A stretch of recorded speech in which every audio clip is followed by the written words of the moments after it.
दोस्तों, RD coaching classes में आपका स्वागत है। आज हम क्लास 12th के राजनीति के फर्स्ट चैप्टर दो ध्रुवीताओं का अंत के एनसीईआरटी से लिए गए मोस्ट आईएमपी क्वेश्चंस की स्टडी करेंगे, जो मैंने चैप्टर के पेज नंबर से सिलेक्ट करे उसमें से क्वेश्चन और उनको आपके सामने पेश करें। तो आप इन सारे क्वेश्चंस को वन बाय वन देखें और समझने का प्रयास करें। तो इसमें आप ये नहीं देखें कि 2 नंबर 4 नंबर जो क्वेश्चन आपको मिलता जाए आपको इम्पोर्टेंट लगेगा मैं तो आप उसको नोट डाउन करते जाए। ये जो बताऊंगी आपको एक तरह से चैप्टर पढ़ने का मतलब रिक्वायरमेंट ही नहीं रहेगी। सोवियत संघ के विघटन के 2 कारण लिखिए। तो अगर संकेत के बाद हथियारों की होड़ में खर्च, नागरिकों की आर्थिक राजनीतिक आकांक्षाओं को पूरा न कर पाना और प्रशासनिक भ्रष्टाचार, तो सबसे पहला यही है। दूसरा एक और है, मिखाइल गोर्बाचेव द्वारा सोवियत संघ में किए किन्हीं 2 सुधारों के नाम बताइए। तो संकेत के और के ग्लास नोस्त जो होता है खुलापन और पेरेस्ट्रोइका पुनर्गठन 2 प्रकार के थे। इसमें मैं आराम से वन बाय वन सिखाऊंगी आपको। मिखाइल गोर्बाचेव द्वारा सोवियत संघ में किए गए किन्हीं 2 सुधारों के नाम बताए। तो एक था ग्लास नोस्त और दूसरा था पेरेस्ट्रोइका। मोस्ट टाइम पे 2 सुधारों के नाम है ना। तो ग्लास नोस्त जो था उसका मतलब था खुलापन और पेरेस्ट्रोइका जो था वो पुनर्गठन था। तो इसको थोड़ा सा ध्यान रखिएगा। फिर 1991 में सोवियत संघ के विघटन की घोषणा किन 3 बड़े गणराज्यों ने की थी। तो संकेत है एक, रूस, यूक्रेन और बेलारूस। कौन कौन थे? रूस, यूक्रेन और बेलारूस। ठीक है। फिर नेक्स्ट क्वेश्चन आता है दीर्घ उत्तरी प्रश्न। इसमें भी आप क्वेश्चन अपने हिसाब से सिलेक्ट कर सकते हैं। सोवियत प्रणाली की प्रमुख विशेषताओं का वर्णन कीजिए। अब वो क्वेश्चन छोड़ दीजिएगा, ये वाला देख लीजिएगा। सोवियत अर्थव्यवस्था के पतन के कारण, तो सबसे पहले क्योंकि वो इंपॉर्टेंट नहीं था। सोवियत अर्थव्यवस्था के पतन के कारण, तो सोवियत अर्थव्यवस्था के पतन के निम्नलिखित कारण थे। पहला, सैन्य खर्च। सोवियत संघ ने अमेरिका के साथ प्रतिस्पर्धा में अपने संसाधनों का अत्यधिक हिस्सा हथियारों और सैन्य शक्ति पर व्यय किया। दूसरा, पूर्वी यूरोप पर नियंत्रण। उसने पूर्वी यूरोप के अपने पिछलगू देशों के विकास पर भी भारी खर्च किया ताकि वे सोवियत नियंत्रण में बने रहे। यानी कि जो पिछड़े देश थे उनको भी अपने बराबर लाने का प्रयास किया, जिसकी वजह से भी उसका बहुत अधिक मात्रा में नियंत्रण रहा। और उपभोक्ता वस्तुओं की कमी, तो भारी उद्योगों और सैन्य शक्ति पर ध्यान देने के कारण आम जनता के लिए उपभोक्ता वस्तुओं की भारी कमी हो गई। फिर आता है प्रतिरोध। तो कई सालों तक अर्थव्यवस्था में प्रतिरोध बना रहा जिससे जनता में असंतोष पैदा हो गया। ठीक है। तो एक ये वाला है, क्या है, गतिरोध की बात है। तो कई सालों का अर्थव्यवस्था में गतिरोध बना रहा जिससे जनता में असंतोष पैदा हो। फिर नेक्स्ट क्वेश्चन है, सोवियत संघ के विघटन के 2 मुख्य कारण लिखिए। तो इस टाइप के क्वेश्चन आपको 2-3 बार मिलेंगे, लेकिन हर क्वेश्चन की लैंग्वेज अलग अलग है। अब आपको डिसाइड करना कि आप कौन सा। एक बार इस लेक्चर को पूरा देख लीजिएगा, उसके बाद आप वन बाय वन उनकी स्टडी करें और उनमें से समझकर उन्हें नोट करने का प्रयास करें। ठीक है। जो दिए हैं सारे इंपॉर्टेंट नहीं है, लेकिन चैप्टर से जो जो क्वेश्चन बन सकते थे मैंने आपको सारे वन बाय वन देने का प्रयास किया है। ठीक है। तो सोवियत संघ के विघटन के कोई 2 मुख्य कारण लिखिए। तो पहला है संस्थानों की कमजोरी और दूसरा है संसाधनों का दुरुपयोग। ये 2 थे। तो संसाधनों की कमजोरी की बात करें तो सोवियत संघ की राजनीतिक और आर्थिक संस्थाएं जनता की आकांक्षाओं को पूरा करने में विफल रही। और संसाधनों का दुरुपयोग, सोवियत संघ ने अपने संसाधनों का एक बड़ा हिस्सा परमाणु हथियार और सैन्य साजो सामान पर खर्च किया जिससे अर्थव्यवस्था कमजोर हो गई। फिर नेक्स्ट आता है, सोवियत संघ के विघटन के बाद परमाणु शक्ति संपन्न देश का दर्जा किसे मिला। तो सोवियत संघ के विघटन के बाद उसके उत्तराधिकारी राज्य के रूप में रूस को परमाणु शक्ति संपन्न देश का दर्जा मिला। उसे संयुक्त राष्ट्र सुरक्षा परिषद में सोवियत संघ की सीट भी मिली थी। ठीक है। तो ये वाला क्या हो जाएगा कि इसके बाद इसके परमाणु शक्ति संपन्न देश का दर्जा किसे मिला था, तो रूस को मिला था। क्लियर है। तो इस ऑब्जेक्टिव भी बनेंगे, वो भी देख लीजिए। फिर नेक्स्ट है, जोसेफ स्टेलिन 1779 से 1953 सोवियत संघ के मजबूत नेता, यानी औद्योगिकरण और खेती के बलपूर्वक सामूहिकरण के लिए जाने जाते हैं। यानी कि इन्होंने जबरदस्ती का काम भी किया था, इसलिए सोवियत संघ के मजबूत नेता, औद्योगिकरण और खेती के बलपूर्वक सामूहिकरण के लिए जाने जाते हैं। बोरिस येल्तसिन सोवियत संघ के विघटन के दौरान रूस के पहले निर्वाचित राष्ट्रपति और नायक के रूप में उभरे थे। कौन? Boris Yeltsin. Boris Yeltsin Soviet संघ के विघटन के दौरान रूस के पहले निर्वाचित राष्ट्रपति और नायक के रूप में भी उभरे थे। फिर आता है शॉक थेरेपी। तो शॉक थेरेपी सोवियत संघ के विघटन के बाद साम्यवाद से पूंजीवाद की ओर संक्रमण के लिए अपनाया गया आर्थिक मॉडल था शॉक थेरेपी। क्लियर है। तो ये पूछा जाता है मोस्ट आपके एग्जाम के पॉइंट ऑफ व्यू से भी बहुत ज़्यादा इंपॉर्टेंट क्वेश्चन है। तो शॉक थेरेपी किसे कहा जाता है या शॉक थेरेपी को सबसे बड़ी गैराज कहा जाता है, तो ये इसके कुछ क्वेश्चन है तो वो देख लीजिएगा। तो सोवियत संघ के विघटन के बाद साम्यावस्था से पूंजीवाद की ओर संक्रमण के लिए अपनाया गया एक आर्थिक मॉडल था। फिर नेक्स्ट क्वेश्चन आता है सोवियत प्रणाली की प्रमुख विशेषताओं का वर्णन कीजिए। तो संकेत यानी कि राज्य का नियंत्रण, कम्युनिस्ट पार्टी का दबदबा, न्यूनतम जीवन स्तर की गारंटी और बेरोजगारी का न होना। तो ये चार, एक तो राज्य का नियंत्रण, कम्युनिस्ट पार्टी का दबदबा, न्यूनतम जीवन स्तर की गारंटी और बेरोजगारी का न होना। अब बात करते हैं गोर्बाचेव सोवियत संघ में सुधार क्यों लागू करना चाहते थे। तो पश्चिम के देशों की तुलना में पिछड़ती अर्थव्यवस्था और सूचना प्रौद्योगिकी के क्षेत्र में सुधार लाने के लिए गोर्बाचेव जो थे वो सोवियत संघ में सुधार लाना चाहते थे। फिर आता है सोवियत संघ के विघटन के बाद विश्व राजनीति पर क्या प्रभाव पड़ा, क्योंकि मेन चैप्टर ये है कि दो ध्रुवीयताओं का अंत, यानी कि सोवियत संघ के विघटन के बाद विश्व राजनीति पर क्या प्रभाव पड़ा। तो शीत युद्ध की समाप्ति, अमेरिका का एकमात्र महाशक्ति के रूप में उभरना, एक ध्रुवी विश्व, मतलब एक ध्रुवी विश्व है ना, यानी कि अमेरिका जो था एक महाशक्ति के रूप में उभरा, और विश्व और नए देशों का उदय हुआ। फिर आता है सोवियत संघ के विघटन के परिणाम पर चर्चा कीजिए। तो सोवियत संघ का विघटन क्यों हुआ इसके बारे में देखते हैं। सोवियत संघ के विघटन के प्रमुख परिणाम इस प्रकार है। पहला, शीत युद्ध का अंत। तो सोवियत संघ के पतन के साथ ही अमेरिका और सोवियत संघ के बीच चल रहे शीत युद्ध का अंत हो गया, यानी कि शीत युद्ध का अंत की बात करें सोवियत संघ के पतन के बाद, यानी जैसे सोवियत संघ का पतन हुआ, अमेरिका और सोवियत संघ के बीच चल रहे शीत युद्ध का भी अंत हो गया। फिर आता है एक ध्रुवी विश्व। तो विश्व राजनीति में अब केवल एक महाशक्ति यानी कि अमेरिका रह गई, जिससे एक ध्रुवी विश्व व्यवस्था की शुरुआत हुई। फिर आता है नए देशों का उदय। तो सोवियत संघ से अलग होकर कई नए स्वतंत्र देशों का जन्म हुआ, जैसे यूक्रेन, बेलारूस और मध्य एशियाई देश आदि। फिर आता है पूंजीवाद का प्रभुत्व। तो समाजवादी विचारधारा कमजोर हुई और लोकतांत्रिक पूंजीवाद को सर्वश्रेष्ठ शासन प्रणाली के रूप में भी देखा जाने लगा। यहाँ पे भी आपके ऑब्जेक्टिव के पॉइंट ऑफ व्यू से कुछ महत्वपूर्ण पॉइंट है, तो इनको भी देख लीजिएगा, है ना। इनकी भी बात कर लेते हैं हम, ताकि आपका हो जाए महत्वपूर्ण। निकिता खुश्चेव जो होती है वो सोवियत संघ के राष्ट्रपति, यानी कि 1953 से 1964, जिन्होंने सुधार लागू किया और क्यूबा मिसाइल संकट में शामिल थे।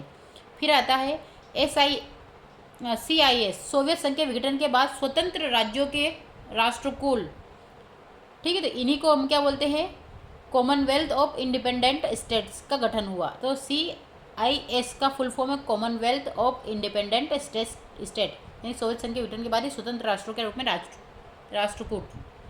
फिर आता रूस की भूमिका। सोवियत संघ के विघटन के बाद रूस ने उसके सभी अंतर्राष्ट्रीय दायित्वों और संधियों को निभाने की जिम्मेदारी ली थी। किसने? रूस ने, क्योंकि इसके बाद रूस ही तो आया था। फिर आता है मिखाइल गोर्बाचेव ने सोवियत संघ में किन सुधारों का वादा किया। तो गोर्बाचेव ने अर्थव्यवस्था को सुधारने, पश्चिम की बराबरी पर लाने और प्रशासनिक ढांचे में ढील देने का वादा किया था। उन्होंने ग्लासनोस्त यानी कि खुलापन और पेरिस्ट्रोइका पुनर्गठन की नीतियां भी अपनाई थी। इसलिए जब पूछे कि ग्लासनोस्त और पेरिस्ट्रोइका की नीति किसने दी थी, तो मिखाइल गोर्बाचेव ने दी थी, ठीक है। फिर नेक्स्ट क्वेश्चन, सोवियत जनता का एक वर्ग गोर्बाचेव के सुधारों से असंतुष्ट क्यों था। तो जनता का एक बड़ा वर्ग यह महसूस करता था कि गोर्बाचेव बहुत धीमी गति से कदम उठा रहे हैं। उनके आकांक्षा और अपेक्षा इतनी अधिक थी कि उन्हें सुधारों का लाभ बहुत देरी से मिलता हुआ प्रतीत हो रहा था, इसीलिए। फिर नेक्स्ट आता है कम्युनिस्ट पार्टी के सदस्यों ने गोर्बाचेव की नीतियों का विरोध क्यों किया। तो पार्टी के सदस्यों और सरकारी अधिकारियों को लगा कि उनके विशेषाधिकार कम हो रहे हैं। उनका मानना था कि गोर्बाचेव बहुत जल्दबाजी दिखा रहे हैं, जिससे व्यवस्था अस्थिर हो रही है। फिर नेक्स्ट क्वेश्चन है सोवियत संघ के विघटन का सबसे तात्कालिक और महत्वपूर्ण कारण क्या था। तो अगर हम चैप्टर के, क्योंकि मैंने चैप्टर से ये सारे है, तो चैप्टर की बात करें तो राष्ट्रवादी भावना और आपको पाठ के अनुसार लिखने की आवश्यकता नहीं है ना। राष्ट्रवादी भावना और संप्रभुता की इच्छा का उभार सबसे शक्तिशाली कारण सिद्ध हुआ। रूस बाल्टिक गणराज्य यानी कि एस्टोनिया, लतविया, लिथुआनिया, ठीक है, ये किसके अंदर, बाल्टिक गणराज्य के अंतर्गत आने वाले देश है। कौन कौन से? एस्टोनिया, लतविया और लिथुआनिया। यूक्रेन और जॉर्जिया जैसे क्षेत्रों में राष्ट्रवाद के कारण विघटन की क्रिया तेज हो गई। फिर नेक्स्ट क्वेश्चन है चित्र में दिखाई दे रहे नेता, यानी कि आपने एक पेज नंबर देख लीजिएगा, आप उसमें एक चित्र दिखाई देगा, उससे मैंने ये लिया गया है। तो चित्र में दिखाई दे रहे हैं नेता कौन है और उनका क्या महत्व है। तो आपको दिख जाएगा कि वो जो चित्र है वो किसका है, मिखाइल गोर्बाचेव का है। तो मिखाइल गोर्बाचेव को दिखाया गया है, वे सोवियत संघ के अंतिम राष्ट्रपति कब थे, 85 से 91 तक। उन्होंने शीत युद्ध को समाप्त करने में महत्वपूर्ण भूमिका निभाई, लेकिन उनके सुधारों के परिणाम स्वरूप अंततः सोवियत संघ का विघटन हो गया। अब ये नेक्स्ट क्वेश्चन है मिखाइल गोर्बाचेव ने राष्ट्रपति पद से इस्तीफा कब दिया, है ना। तो 25 दिसंबर 1951 को इसी के साथ सोवियत संघ का अंत हुआ था और उन्होंने राष्ट्रपति पद से इस्तीफा दे दिया था। कब? 25 दिसंबर 1951 को, याद रख लीजिएगा। इसी के साथ सोवियत संघ का भी अंत हो गया। और घटनाक्रम की एक झलकियाँ देखें, नॉर्मल टाइमलाइन देखें, तो सबसे पहले हम देखेंगे मार्च 1985 तो मिखाइल गोर्बाचेव महासचिव बने, सुधारों की शुरुआत हुई, यानी कि मुख्य घटना उनके काल में क्या हुई थी, तो सुधारों की शुरुआत हुई थी कब? मार्च 1985 में। उसके जून की बात करते हैं तो लिथुआनिया, एस्टोनिया और लताविया में आज़ादी के आंदोलन शुरू हुए थे। फिर आता है 1990 में, तो रूसी संसद ने सोवियत संघ से अपनी स्वतंत्रता घोषित की। अगस्त 1991 की बात करें तो कम्युनिस्ट पार्टी के गर्मपंथियों द्वारा गोर्बाचेव के खिलाफ एक असफल तख्तापलट का प्रयास किया गया। फिर दिसंबर 1991 की बात करें तो सोवियत संघ का विघटन, रूस को संयुक्त राष्ट्र संघ में सोवियत संघ की सीट मिली। ठीक है, तो ये इतना आप देख लीजिएगा। और यहीं तक मिखाइल गोर्बाचेव रहे थे। फिर नेक्स्ट क्वेश्चन है, मिखाइल गोर्बाचेव सोवियत संघ की कम्युनिस्ट पार्टी के महासचिव कब बने? तो मार्च 1985 में उन्होंने ही सोवियत संघ में सुधारों की श्रृंखला शुरू की थी। ठीक है, मार्च 1985 में, और उन्होंने ही सोवियत संघ में सुधारों की शुरुआत की थी। तो कब कम्युनिस्ट पार्टी के महासचिव कब बने थे? 1985 में बने थे। कब? मार्च 1985 में। बर्लिन की दीवार कब गिरी? तो नवंबर 1990 में बर्लिन की दीवार गिरी। सोवियत संघ ने से अपनी स्वतंत्रता की घोषणा करने वाला पहला गणराज्य कौन था? तो लिथुआनिया। कब करी? मार्च 1990 में। सोवियत संघ के अंत की आधिकारिक घोषणा कब हुई और किन देशों ने इसमें मुख्य भूमिका निभाई? तो इसका भी देख लीजिए। दिसंबर 1991 में रूस, बेलारूस और यूक्रेन ने 1922 की सोवियत संघ के निर्माण से संबंध संधि को समाप्त करने का फैसला किया और स्वतंत्र राष्ट्रों का राष्ट्रकूट यानी CIS बनाया। और मिखाइल गोर्बाचेव ने राष्ट्रपति पद से इस्तीफा कब दिया? तो 25 दिसंबर 1991 को। इसी के साथ सोवियत संघ का भी अंत हो गया। अब आपके चैप्टर में कुछ इंपॉर्टेंट क्वेश्चन ये भी, शॉक थेरेपी से क्या समझते हैं? तो साम्यवाद के पतन के बाद पूर्व सोवियत संघ के गणराज्यों में एक सत्तावादी समाजवादी अर्थव्यवस्था यानी कि समाजवादी व्यवस्था से लोकतांत्रिक पूंजीवादी व्यवस्था तक के संक्रमण, बदलाव, कष्टदायक दौर को शॉक थेरेपी कहा गया है। और इसकी मैंने पिछले लेक्चरों में, राजनीति वाले में, आप पॉलिटी वाले में, प्लेलिस्ट में देख लीजिएगा। उसमें शॉक थेरेपी किसे कहते हैं, इसे सबसे बड़ी गैराज क्यों कहा जाता है, पेरिस्ट्रोइका या ग्लासनोस्ट क्या होता है, सारे क्वेश्चन के आंसर मैंने डाल रखे, तो आप वो भी उनको एक बार देख लीजिएगा। तो साम्यवाद के पतन के बाद पूर्व सोवियत संघ के गणराज्यों में एक सत्तावादी समाजवादी व्यवस्था से लोकतांत्रिक पूंजीवादी व्यवस्था तक के संक्रमण, बदलाव, कष्टदायक दौर को शॉक थेरेपी कहा गया। फिर आता है सोवियत खेमे के अंत के बाद पूर्वी यूरोप के देशों की क्या प्राथमिकताएं थी? तो सोवियत खेमे के अंत के बाद पूर्वी यूरोप के कई देश यूरोपीय संघ से जुड़ना चाहते थे और उत्तर अटलांटिक संधि संगठन यानी कि नाटो का हिस्सा बनना चाहते थे। फिर आता है मध्य एशियाई देशों ने अपने विशिष्ट भौगोलिक स्थिति का फायदा किस प्रकार उठाया?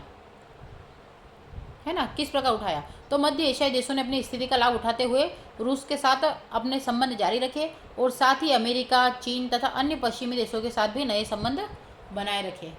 एक ये भी मोस्ट टाइम पे क्वेश्चन, इतिहास की सबसे बड़ी गराज सेल से क्या अभिप्राय है? तो शॉक थेरेपी के कारण रूस का पूरा गणराज्य नियंत्रित औद्योगिक ढांचा चरमरा गया। रूस के लगभग 90% उद्योगों को निजी हाथों या कंपनियों को बहुत कम कीमत यानी कि औने पौने दामों पर बेच दिया और औद्योगिक मूल्यवान संपत्तियों के इस तरह औने पौने दामों पर बिकने के कारण ही इसे इतिहास की सबसे बड़ी गराज या सेल कहा गया। फिर आता है शॉक थेरेपी के इन दो नकारात्मक परिणामों का उल्लेख कीजिए। तो पहला आर्थिक गिरावट यानी कि रूसी मुद्रा, रूबल, रूस की जो मुद्रा उसे हम क्या बोलते हैं? रूबल बोलते हैं। ये आपका कभी कॉम्पिटिशन आ जाए, मतलब आपका आ जाए कभी क्वेश्चन के रूस की मुद्रा को क्या कहते हैं? तो रूबल कहते हैं। तो रूसी मुद्रा और रूबल के मूल्य में नाटकीय रूप से गिरावट आई और लोगों की जमा पूंजी खत्म हो गई। फिर व्यवस्था के विनाश की बात करें तो समाज कल्याण की पुरानी सरकारी व्यवस्था नष्ट हो गई जिससे लोगों को मिलने वाली रियायतें खत्म हो गई और गरीबी बढ़ गई। अब ये भी देख लीजिएगा, है ना, शॉक थेरेपी का क्या अर्थ है? तो साम्यवाद के पतन के बाद रूस, मध्य एशिया के गणराज्य और पूर्वी यूरोप के देशों में साम्यवाद से पूंजीवाद की ओर संक्रमण, बदलाव के एक खास मॉडल को अपनाया गया। विश्व बैंक और अंतर्राष्ट्रीय मुद्रा कोष द्वारा निर्देशित इस मॉडल को शॉक थेरेपी यानी कि आघात पहुंचाकर उपचार करना कहा गया। तो आपको अगर एग्जैक्ट क्वेश्चन पूछा है कि शॉक थेरेपी क्या है तो आप ये भी वाला आंसर लिख सकते हैं। बस आपको फैक्ट देने पड़ेंगे और जो मैं लैंग्वेज बता रही हूँ ये टफ जरूर है बट आपकी NCERT की है और अगर कोई NCERT पढ़ने वाला टीचर होगा तो आपके आंसर को गाइड से लेने के बजाय NCERT से लिए गए आंसर को सही मानेगा। तो जहाँ तक मेरा सुझाव है आप गाइड का रेफरेंस करें। अगर आपके पास अंतिम दौर में तैयारी के लिए टाइम कम है तो आप गाइड का यूज़ करें, ठीक है, रेफरेंस बुक का यूज़ कर सकते हैं। लेकिन अगर आपके पास टाइम बहुत है तो आप जहाँ तक हो NCERT का ही यूज़ करें ताकि भविष्य में भी आपके लिए लाभदायक हो। शॉक थेरेपी का अर्थ क्या है? तो साम्यवाद के पतन के बाद रूस, मध्य एशिया के गणराज्य और पूर्वी यूरोप के देशों में साम्यवाद से पूंजीवाद की ओर संक्रमण के एक खास मॉडल को अपनाया गया और विश्व बैंक और अंतर्राष्ट्रीय मुद्रा कोष द्वारा निर्देशित इस मॉडल को शॉक थेरेपी शॉक थेरेपी का मतलब क्या होता है कि पहले झटका देना और फिर उसको उपचार करना। तो बस वो है कि आघात पहुंचाकर उपचार करना क्या कहलाता है, शॉक थेरेपी कहलाता है। क्लियर है। फिर नेक्स्ट आता शॉक थेरेपी की मुख्य विशेषताएं क्या थी। तो इसकी मुख्य विशेषता निम्नलिखित थी। पहला, निजी स्वामित्व, राज्य की संपदा का निजीकरण और कॉर्पोरेट स्वामित्व के ढांचे को अपनाना, यानी कि निजीकरण कर देना, यानी कि प्राइवेटाइज कर देना एक तरह से बोलो तो। फिर खेती का तरीका, सामूहिक खेती यानी कि कलेक्टिव फार्म की जगह निजी फार्म और पूंजीवादी पद्धति से खेती शुरू करना। तीसरा था मुक्त व्यापार, व्यापार के लिए वित्तीय खुलापन, मुद्राओं के आपसी परिवर्तनीयता और मुक्त व्यापार की नीति को अपनाना। ये 3 कारण थे। फिर नेक्स्ट क्वेश्चन है, मध्य एशिया में संघर्ष और तनाव के कारण क्या हुआ। तो पूर्व सोवियत संघ के कई गणराज्य संघर्ष की आशंका वाले क्षेत्र है और रूस के 2 गणराज्यों चेचन्या और दागिस्तान में हिंसक अलगाववादी आंदोलन चले। इसके अलावा इन क्षेत्रों में बाहरी ताकतों जैसे अमेरिका और चीन का दखल भी बढ़ा, जिससे स्थिति और जटिल हो गई। और इसमें कुछ टू द पॉइंट की बात करें तो रूस में गृह युद्ध जैसी स्थिति कहाँ थी, तो चेचन्या और दागिस्तान में थी। शॉर्ट में संसद के कमजोर होने का कारण क्या था, तो राष्ट्रपति को बहुत अधिक शक्तियाँ प्राप्त होना। और मध्य एशिया के देशों को किस चीज़ के निर्यात से लाभ हुआ, तो मुख्य रूप से तेल, गैस और खनिज संसाधनों से मध्य एशिया के देशों को लाभ हुआ। ये मैंने जितने भी क्वेश्चन बताए हैं, अगर आपको विश्वास ना हो तो आप एनसीईआरटी किताब को खोल के पढ़िएगा। एक एक चैप्टर में से, एक एक पेज पे से मैंने एक एक जानकारी को निकाल के दिया है आपको। इसके बाद आपको मतलब अगर ये पढ़ लेंगे तो आपको चैप्टर पढ़ने की आवश्यकता नहीं पड़ेगी, लेकिन अगर फिर भी आपको पढ़ना है तो आप किताब पूरी पढ़ें, ताकि आपको वो अच्छे से विश्वास भी हो जाए। नेक्स्ट है तजाकिस्तान में गृह युद्ध कितने समय तक चला। तो तजाकिस्तान में गृह युद्ध लगभग 10 वर्षों तक चला, जो 2001 में समाप्त हुआ। मध्य एशियाई देशों में संघर्ष का मुख्य कारण क्या है, तो यहाँ संघर्ष के कई कारण हैं, जिनमें जातीय संघर्ष, गृह युद्ध और बाहरी शक्तियों की संसाधनों जैसे हाइड्रोकार्बन और तेल पर नियंत्रण की होड़ प्रमुख थी। फिर आता है 11 सितंबर 2001 की घटना के बाद अमेरिका की इस क्षेत्र में क्या भूमिका रही। तो अमेरिका ने मध्य एशिया में अपने सैनिक ठिकाने बनाने के लिए यहाँ की सरकारों को भुगतान किया। उसने अफगानिस्तान और इराक युद्ध के दौरान इन देशों के हवाई क्षेत्र का उपयोग करने की अनुमति भी ली थी। फिर आता मध्य एशियाई देशों में राष्ट्रपति को अत्यधिक शक्तियाँ मिलने का क्या परिणाम है। तो इन देशों के संविधान बहुत हड़बड़ी में तैयार किए गए थे और रूस सहित अधिकांश देशों में राष्ट्रपति को कार्यपालिका का प्रमुख बनाया गया और उन्हें लगभग हर संभव शक्ति दे दी गई। इसके परिणामस्वरूप संसद अपेक्षाकृत कमजोर संस्था बनकर रह गई। उदाहरण के लिए तुर्कमेनिस्तान और उज्बेकिस्तान के राष्ट्रपतियों ने खुद को अपने 10 वर्षों के लिए और फिर अगले 10 वर्षों के लिए बहाल कर लिया, यानी कि 10 वर्षों का कार्यकाल था और अगले 10 साल के लिए फिर उन्होंने अपने कार्यकाल के लिए खुद को की मंजूरी दे दी। 2000 के बाद अधिकांश देशों की अर्थव्यवस्था के पुनर्जीवन का मुख्य कारण क्या था। तो अर्थव्यवस्था के पुनर्जीवन का मुख्य कारण खनिज तेल, प्राकृतिक गैस और धातुओं जैसे प्राकृतिक संसाधनों का निर्यात था। रूस, कजाकिस्तान और तुर्कमेनिस्तान, उज्बेकिस्तान और अजरबैजान जैसे देश तेल और गैस के बड़े उत्पादक हैं। फिर नेक्स्ट क्वेश्चन है, सैन्य क्षेत्र में भारत और सोवियत संघ के बीच सहयोग को स्पष्ट कीजिए। तो सोवियत संघ ने भारत को उस समय सैन्य साजो सामान और टेक्नोलॉजी दी जब अन्य देश इसके लिए तैयार नहीं थे। दोनों देशों के बीच कई ऐसे समझौते हुए जिससे भारत संयुक्त रूप से सैन्य उपकरण तैयार कर सका। सांस्कृतिक स्तर पर अगर भारत और सोवियत संघ के संबंध की बात करें तो सोवियत संघ में हिंदी फिल्में और भारतीय संस्कृति बहुत लोकप्रिय थी। बड़ी संख्या में भारतीय लेखक और कलाकार सोवियत संघ की यात्रा पर जाते थे और वहाँ भारतीय फिल्मों के नायक जैसे अमिताभ बच्चन घर घर जाने जाते थे। वर्तमान में भारत और फिर आता है उज्बेकिस्तान और भारतीय फिल्में। तो उज्बेकिस्तान में भारतीय फिल्मों की लोकप्रियता का क्या कारण था, ये तो हमने कर ही लिया है। तो क्योंकि वहाँ पे यूँ बोलो तो उज्बेकिस्तान में भारतीय फिल्मों की लोकप्रियता का क्या कारण था, तो उज्बेकिस्तान लोगों का मानना है कि भारतीय फिल्में, संस्कृति और गीत उनके एशियाई मूल्यों के करीब है। यहाँ के लोग राज कपूर से लेकर अमिताभ बच्चन तक के फिल्मी सितारों के बहुत बड़े प्रशंसक थे। दूसरा था उज्बेकिस्तान में भारतीय फिल्मों के वितरण के बारे में पाठ क्या बताता है। तो पाठ के अनुसार अगर ताशकंद के बाजारों में भारतीय फिल्मों की पायरेटेड सीडी बड़ी मात्रा में बिकती है। वहाँ के दुकानदार पाकिस्तान के पेशावर से ये वीडियो मंगाते और स्थानीय लोग इन्हें बहुत चाव से देखते थे। फिर नेक्स्ट क्वेश्चन है, शीत युद्ध के दौरान भारत और सोवियत संघ के आर्थिक संबंधों की क्या विशेषताएं थी। तो सोवियत संघ ने भारत के सार्वजनिक क्षेत्र की कंपनियों को उस समय मदद की जब ऐसी मदद मिलना कठिन था। इसने भिलाई, बोकारो और विशाखापत्तनम के इस्पात कारखानों तथा भेल जैसे भारी मशीनरी संयंत्रों के लिए आर्थिक और राजनीतिक आर्थिक और तकनीकी सहायता दी। इसके अलावा जब भारत के पास विदेशी मुद्रा की कमी थी तब सोवियत संघ ने रुपये को माध्यम बनाकर भारत के साथ व्यापार किया। कश्मीर मुद्दे की बात करें तो कश्मीर मुद्दे और 1971 के युद्ध के दौरान सोवियत संघ की क्या भूमिका रही? तो सोवियत संघ ने कश्मीर मामले पर संयुक्त राष्ट्र संघ में भारत के रुख का पुरजोर समर्थन किया। साथ ही 1971 के भारत पाकिस्तान युद्ध के दौरान भी सोवियत संघ ने भारत की महत्वपूर्ण सैन्य और कूटनीतिक मदद की थी। वर्तमान में भारत और रूस के संबंधों का आधार क्या है? तो भारत और रूस के संबंधों का इतिहास आपसी विश्वास और साझे हितों पर आधारित दोनों देशों के बीच संबंध जनता की अपेक्षाओं से मेल खाते हैं और आज भी रूस के साथ भारत के संबंध सबसे ज़्यादा गहरे माने जाते हैं। अब इसको ऑब्जेक्टिव फॉर्म में देख लीजिए कि सोवियत अर्थव्यवस्था की प्रकृति के बारे में निम्नलिखित में से कौन सा कथन गलत है? तो गलत की बात करते हैं तो हम तो यहाँ पे देख रहे हैं कि जनता को आर्थिक आज़ादी थी, ये गलत है, क्योंकि सोवियत संघ में एक नियंत्रित अर्थव्यवस्था थी जहाँ राज्य का पूर्ण नियंत्रण था, इसलिए नागरिकों के पास निजी आर्थिक स्वतंत्रता नहीं थी। तो आपको ये इस प्रकार से क्वेश्चन पे ध्यान रखना है। फिर नेक्स्ट क्वेश्चन, निम्नलिखित के को कालक्रम सजाइए। तो सबसे पहले हुआ था रूसी क्रांति, कब हुई थी? 1917 में। फिर अफगान संकट आया था 1979 में। फिर बर्लिन का दीवार का गिरना 1990 में और सोवियत संघ का विघटन 1991 में। ठीक है, तो ये आप देख लीजिएगा। ये सोवियत संघ के विघटन के बाद रूस की आर्थिक स्थिति कैसी थी? तो 1999 में रूस का वास्तविक सकल घरेलू उत्पाद जीडीपी 1990 की तुलना में काफ़ी नीचे था। पुरानी व्यापारिक संरचना टूट चुकी थी, लेकिन उसकी जगह कोई वैकल्पिक व्यवस्था नहीं बन पाई थी। अब माफिया वर्ग का उदय क्यों हुआ? तो निजीकरण के कारण कई विषमताएं पैदा हुई और कई देशों में एक माफिया वर्ग उभरा जिसने अधिकांश आर्थिक गतिविधियों को अपने नियंत्रण में ले लिया। इससे अमीर और गरीब के बीच की खाई और गहरी होती गई।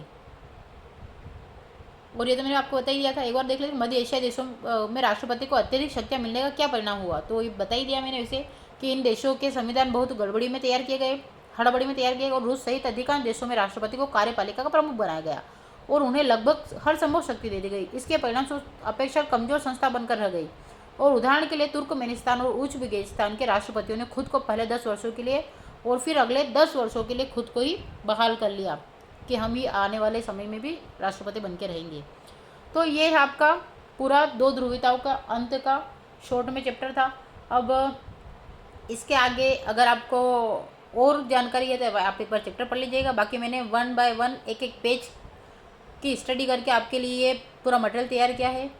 तो मेरे हिसाब से ये इतना इम्पोर्टेंट है और बाकी क्वेश्चन आंसर देखना हो तो आप मेरे क्वेश्चन आंसर वाले लेक्चर में देख सकते हैं। Thank you for watching.